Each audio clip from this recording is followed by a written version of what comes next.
Hello again, everyone, and welcome to another edition of Every Now and Then. My name is Brian Smith, and today we're going to look back at an event in history of the United States, the three-day Battle of Gettysburg, which pitted the Confederacy against the Union Army. I love talking about Gettysburg. I have been to Gettysburg more times than I can count. It's been 7 or more, I cannot quite remember. In my younger days, every chance I got when I was vacationing in the East or even down South, I always wanted to make a journey to Gettysburg on my way home. I love history, and I love the pastoral feeling that you get when you go to Gettysburg. The battle was July 1st, 2nd, and 3rd of 1863, and I've been there, of course, with my wife Patty. Marcus has also went with me, one of my sons, as a child. Took my dad there on at least one occasion, and hope to go again, maybe when I retire. This taping is November of 2024. The Gettysburg Address was delivered by President Lincoln in November of 1863. We'll be talking about that on today's podcast. First of all, what I want to do is give a little background about Gettysburg. Gettysburg, of course, is in Pennsylvania. The Great Civil War, which many thought would be over in just a few months, really, started at Fort Sumter at South Carolina in April of 1861, but it continued, and the forces that were engaged, the Union had over 90,000. The Confederacy around 70,000, so there was much more forces from the Union Army, but the Confederates held their own. They really, if you look at history, they were greater marksmen than there were on the Union side. It seems like the generals on the Confederate side were more skilled in the art of war. A lot of the battles that were fought in the South, those Confederate soldiers knew that land. They knew how to fight and how to hide and how to survive, really, on whatever they could find to eat. The battle took place really by accident in July of 1863, July 1st. Now, before that battle, on June 3rd, Robert E. Lee had just won a big victory over Major General Joseph Hooker at the Battle of Chancellorsville. And he made a decision after talking, of course, with the Southern leadership. General Lee led his troops north into definite enemy territory. And he had his Army of Northern Virginia, about 75,000 men. They were in very high spirits after this battle against Hooker's army of Union soldiers. But they were going there for several reasons. They wanted to get a foothold on the north. They were also seeking fresh supplies. They were looking for shoes, and that's when they ran in almost by accident to Union soldiers. And they were also looking for food. Many of the Confederate soldiers were starving. The landscape of Virginia was just war-ravaged. There was very little food, and the Confederate government was having trouble getting uniforms and shoes and clothing and, of course, food. Now, General Hooker, after his defeat in June, he was rather reluctant to engage with Lee directly after his humiliating defeat at Chancellorsville. And this evasiveness was really a concern to President Lincoln.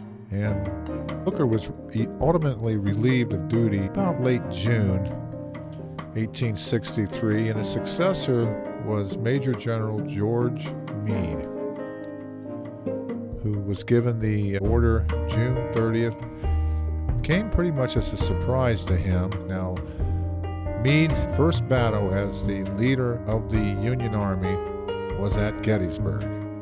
Rather hard to believe. Meade had about 90,000 men, and he also continued northward, the Army of the Potomac, the Union, against the troops of Robert E. Lee, the Army of Northern Virginia. June 15th, Lee's army crossed the Potomac, and by June 28th, they had reached Pennsylvania. Lee was really working hard to make another battle. He was awaiting intelligence on Union troops' positions from his cavalry commander, General Jeb Stuart, when a spy informed him that Meade was actually closer than they realized. And taking advantage of local roads, which conveniently converged at the county seat, all roads lead to Gettysburg. So without really planning, they met. There was an old saying that all roads lead to Gettysburg, and if you looked at a map at that time, in '63, Gettysburg was like the center of a spoke of a wheel.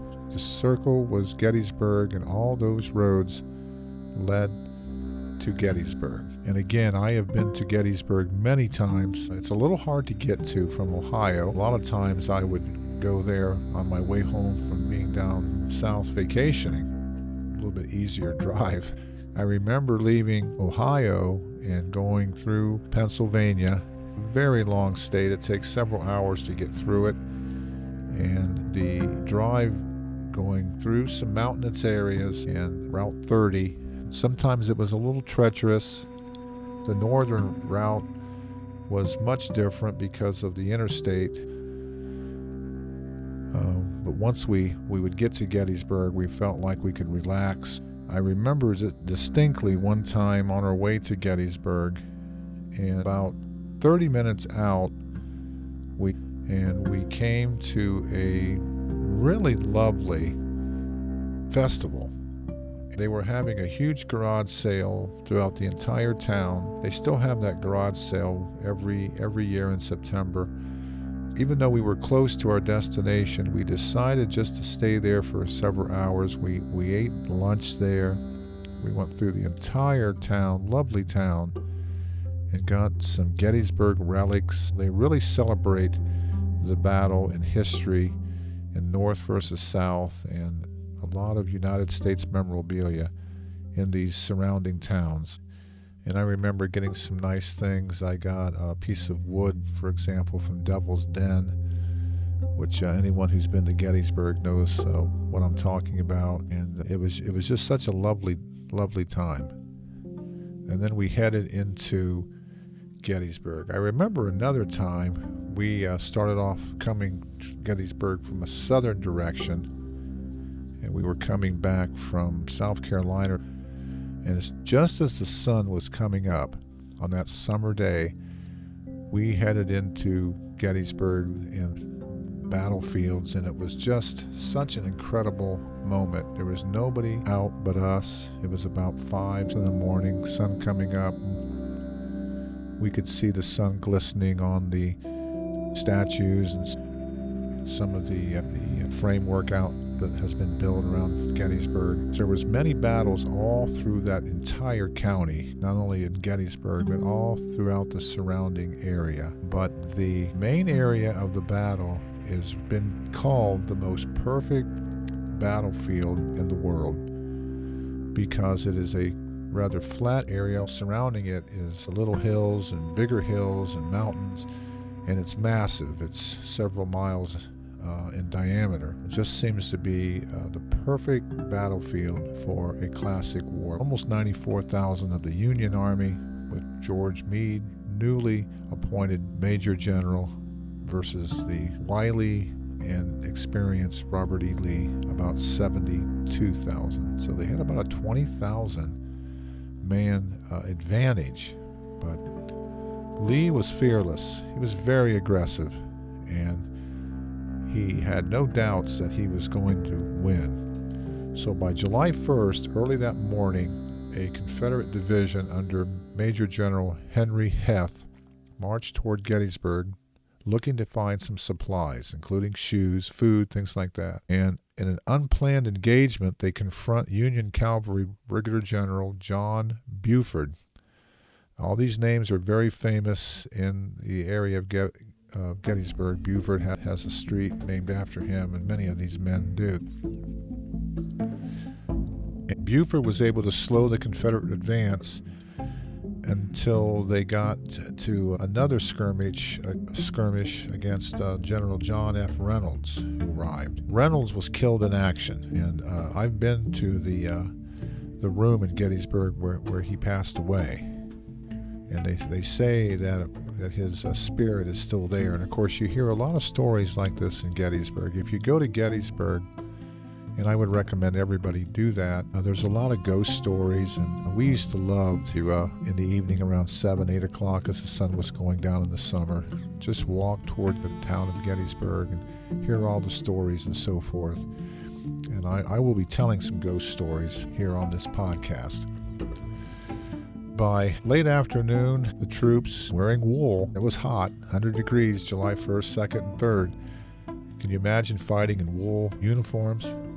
Battling ferociously in that sweltering heat. 30,000 Confederates absolutely overwhelmed 20,000 of the Federals, and they fell back through Gettysburg and fortified themselves on Cemetery Hill. July 1st, the wind goes to the Confederates. July 2nd, of course, was the second day of battle. The Unions defended their area using what they call a fishhook defense. Just south of Gettysburg, the Confederates wrapped around the Union positions in a longer line, and that afternoon, Robert E. Lee launched a very heavy assault commanded by Lieutenant General James Longstreet, another famous name from Gettysburg. The fierce fighting raged at Devil's Den, and it had that name for a reason. The world-famous Little Round Top, the Wheat Field, all these names are so familiar, and we've been to every one of them, Patty and I. The Wheat Field, the Peach Orchard, Cemetery Ridge, as Longstreet's men closed in on the Union position. Using their shorter lines, the Union commander, Major General Winfield S. Hancock, and again, they all have roads and streets and avenues named after them.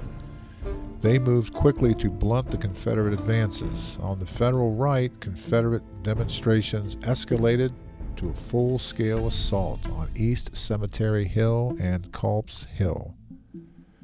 And although the Confederates gained ground on both ends of their line, the Union held strong as darkness fell. It's very interesting in that time that they still had some archaic ways of battle, walking in a straight line toward the other defenders and being sitting ducks, really. They didn't fight when the darkness fell. They stopped fighting. You could actually, it got so quiet that you could actually hear people talking and laughing and from a mile down the way. So, of course, their guns were not automatic weapons. They had to shoot, and then they had to reupholster their bullets and go again. So it was not modern warfare by any means. They had no helmets on, no battle gear, really. As darkness fell, they lit their fire and had probably the first thing they've had to eat all that day in that sweltering heat on the massive area around Gettysburg. July 3rd, believing that the Union enemy was weaker now, Lee decided to capitalize on the previous day's gains with a renewed attack on the Union line, very confident. So, heavy fighting resumed on Culp's Hill. I've been on that hill many times, as the Union troops attempted to recapture the ground lost the previous day. The cavalry battles flared to the east, to the south, but the main event ended up being a dramatic infantry assault by 12,500 Confederates, commanded by Longstreet, against the center of the Union position on Cemetery Ridge. Even though they were undermanned, the Virginia Infantry Division of Brigadier General George E. Pickett constitutes about half of the attacking force. During Pickett's charge, as it became known, only one Confederate brigade temporarily reached the top of the ridge, afterwards referred to as the high water mark of the Confederacy. This daring strategy ultimately proved to be disastrous, as Confederate soldiers were sacrificed. The casualties approached 60%. Repulsed by close-range Union rifles and artillery fire, the Confederates retreat. When ordered to reform his men after the attack, Pickett reportedly replied, "I have no division now, General." Lee withdrew his army from Gettysburg late that afternoon of July 4th. It starts pouring down rain, and he trudged back to Virginia with a severely reduced rank of wasted and battle-scarred men. Somehow, it almost seems like divine intervention. Lee gave it everything he had. He bombarded the Union Army with cannon fire for hours, but apparently, if you look at history, the battle shells were off the mark. They went over the heads of where the Union Army were, is what I've been reading. And they don't always talk about that in the history books, that there was a miscalculation for whatever reason. And that heavy bombardment to soften the Union ranks didn't work because the cannon fire missed its mark. Now, President Lincoln was, of course, overjoyed to hear that they retreated back across the Mason-Dixon line, but he wanted General Meade to follow the weakened army. Pickett did not do that. He, for whatever reason, and I think I can see why, it was the largest, bloodiest battle of the Civil War. He felt that his men were too overwhelmed and weak and wearied, and he lost thousands of men that he waited at Gettysburg. As many as 51,000 soldiers from both armies were killed, wounded, captured, or missing in the three-day battle. 51,000. The carnage was overwhelming, but the Union considered it a victory because General Lee retreated. Lee expected Meade to intercept him and force the surrender. Meade had no such plan, but even as Lee was escaping, there was flooding at the Potomac, and again, Meade had a chance to pursue them. He did not. When he learned of this opportunity on July 12th, Lincoln said, quote, "We had only to stretch forth our hands and they were ours." Lincoln actually wrote a letter. He never sent it, fearing that Meade would resign. I'd like to read some of that unsent letter that Lincoln wrote to Meade that he just did not have the heart to send. From Abraham Lincoln to General George Meade, July 14th, 1863, from the Executive Mansion. Major General Meade, I have just seen your dispatch to General Halleck asking to be relieved of your command because of a supposed censure of mine. I am very, very grateful to you for the magnificent success you gave the cause of the country at Gettysburg. And I am sorry now to be the author of the slightest pain to you, but I was in such deep distress myself that I could not restrain some expression of it. I have been oppressed nearly ever since the battles of Gettysburg by what appears to be evidence that yourself with your generals were not seeking a collision with the enemy, but were trying to get him across the river without another battle. What these evidences were, if you please, I hope to tell you at some time when we shall both feel better.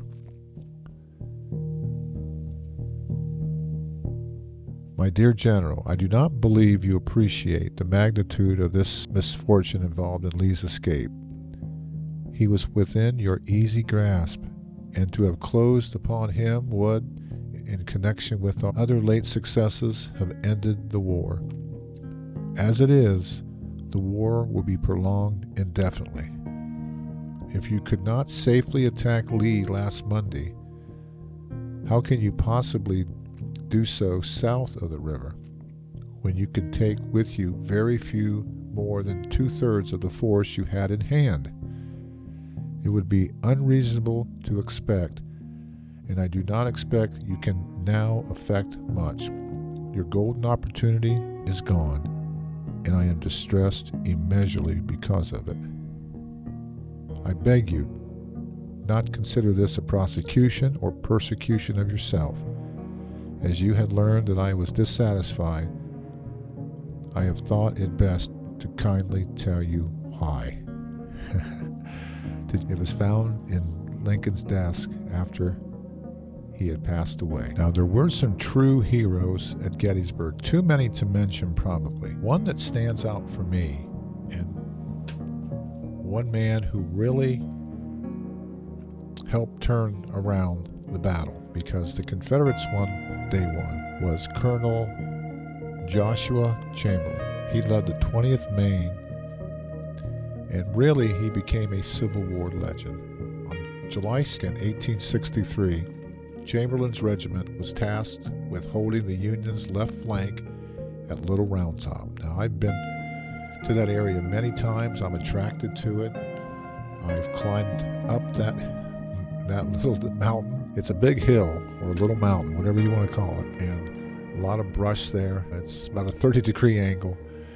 Patty went with me. She thought I was crazy, really, but I wanted to climb up that big hill. And when the Confederates climbed up that hill with their gear, if they would have taken that hill, that might have turned the war around. But Chamberlain, even though he was low on ammunition and men, he repelled 6 Confederate attacks. And all he really had was bayonets, so he ordered a bayonet charge down the hill. I walked down that hill. The charge was successful. He captured over 100 Confederate soldiers and secured the Union's position. I don't know much about war, but I know that it's vital in war to have the high position. You want to be above your enemy. Chamberlain was awarded the Medal of Honor for his actions at Gettysburg, earned him the nickname the Lion of Little Round Top. And if you know anything about me, my icon is the lion. So I'm attracted to stories like this. His legacy? Well, Chamberlain's actions at Gettysburg are considered a key moment in the Union's victory and the turning point of the war. After the war, Chamberlain served as the governor of Maine, president of Bowdoin College. He spent his later years writing and speaking about the Civil War. He's one of the men I look up to. And when I think about some heroes of Gettysburg, he's one of the people I think about. He even wrote a memoir called The Passing of the Armies. He died in 1914. So he was born in 1828, so he had a good long life. I can't talk about Gettysburg without talking about the Gettysburg Address. Now, President Lincoln was asked to speak at the dedication of the Soldiers' National Cemetery in Gettysburg, Pennsylvania on November 19, 1863. The town of Gettysburg and the country really wanted to honor the Union soldiers who died at the Battle of Gettysburg. But then there became a national outcry, what about the Confederate soldiers? And it became a passion for the country at that time, even though it was just a couple months after this historic battle, to dedicate the cemetery to memorialize the dead and also to hail the living who fought in this battle. Lincoln was invited by the VIPs, really, of Gettysburg to give a few remarks to consecrate the cemetery ground. He was not the main speaker that day. And his speech was really to honor the Union soldiers who died in that battle. But Lincoln wanted to emphasize the importance of preserving the Union, the idea of self-government. He would always get very upset when his generals would say, "We have chased the enemy back to their land." And Lincoln would always say, "The entire country is our land. There is no division." He couldn't quite get his generals and some of his leaders to realize that the entire country was United States. They would say things, "We drove them back to their land, their country." Well, it was one country. And again, Lincoln wanted to define the cause of war as the fundamental principles of liberty and equality contained in the Declaration of Independence. So I'd like to read the text of Lincoln's speech, and it took just a little bit over 2 minutes to read. I've been trying to memorize it for years, and it's considered one of the greatest in the history of the United States, and it's almost spiritual. It's like a non-biblical writing that is considered sacred. So this was delivered at the Soldiers' National Cemetery, November of 1863. 77 years ago, our fathers brought forth on this continent a new nation, conceived in liberty and dedicated to the proposition that all men are created equal. Now we are engaged in a great civil war, testing whether that nation or any nation so conceived and so dedicated can long endure. We are met on a great battlefield of that war. We have come to dedicate a portion of that field as a final resting place for those who here gave their lives that that nation might live. It is altogether fitting and proper that we should do this. But in a larger sense, we cannot dedicate, we cannot consecrate, we cannot hallow this ground. The brave men, living and dead, who struggled here have consecrated it far above our poor power to add or detract. The world will little note nor long remember what we say here, but it can never forget what they did here.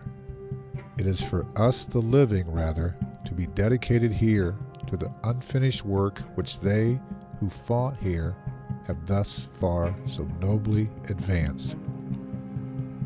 It is rather for us to be here dedicated to the great task remaining before us, that from these honored dead we take increased devotion to that cause for which they gave the last full measure of devotion. That we here highly resolve that these dead shall not have died in vain, that this nation, under God, shall have a new birth of freedom, and that government of the people, by the people, for the people, shall not perish from the earth. November 19th, 1863. Now, when Lincoln sat down, he was rather saddened that he didn't think that his address landed on a positive note. Of course, we know today that it is as one of the great historic addresses of the world. It was a short speech, and he finished it, they say, at the home he stayed in the night before. I had been in that room. I've really been all over every inch of Gettysburg. I touched the bed that he sat in. But we have to remember, it was a short speech. He wasn't expected to be the main event. Oratory was a spectator sport, really. Now we have sports and football, baseball.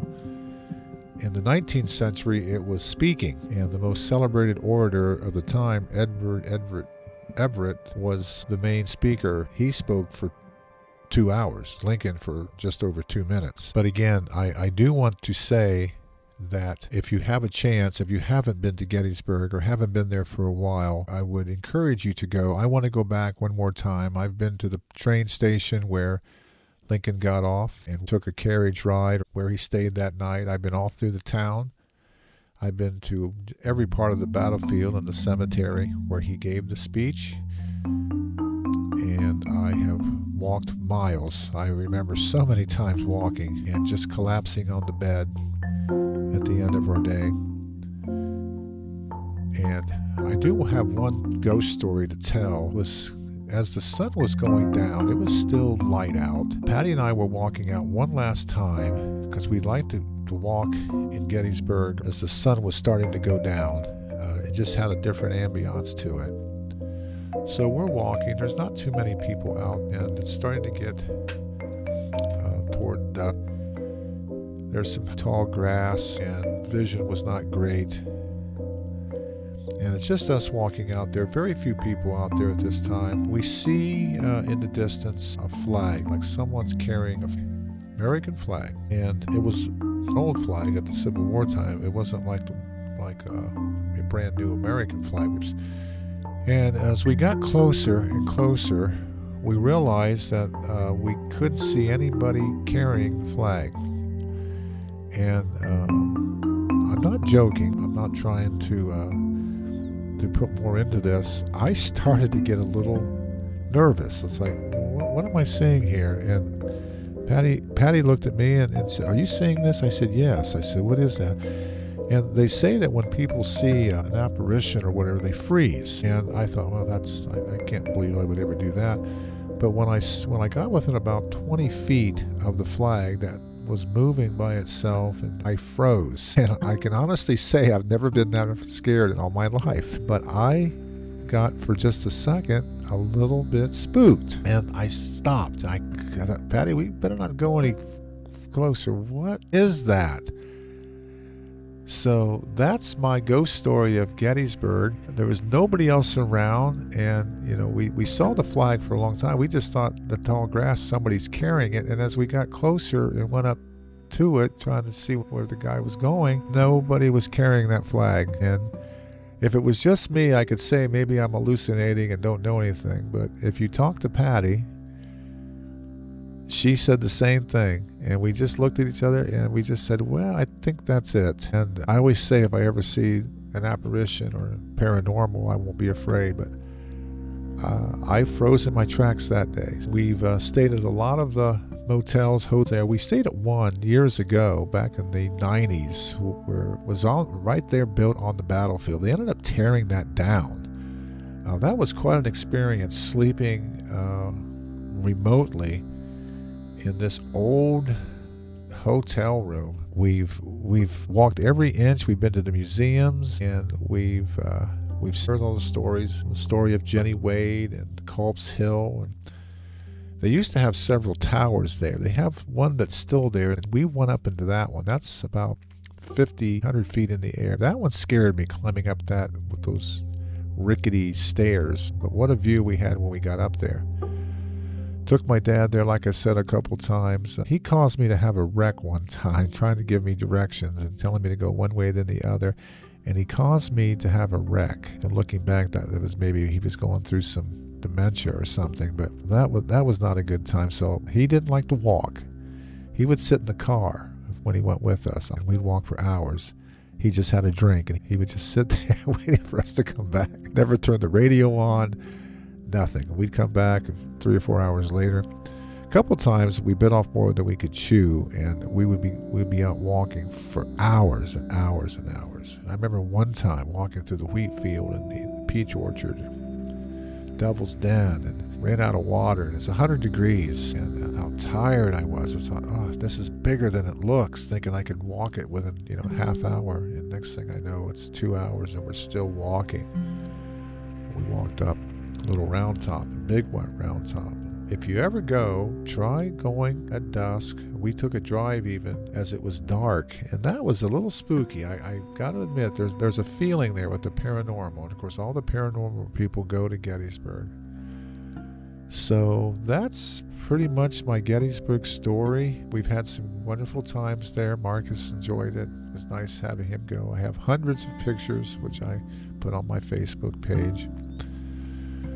But every now and then, we go back and look at history of America, family history, And today we combined it a little bit with one of the most pivotal battles in the history of the United States, the Battle of Gettysburg and Gettysburg Address, which I'm still trying to memorize. So I want to thank you for listening, and we will see you again down the road.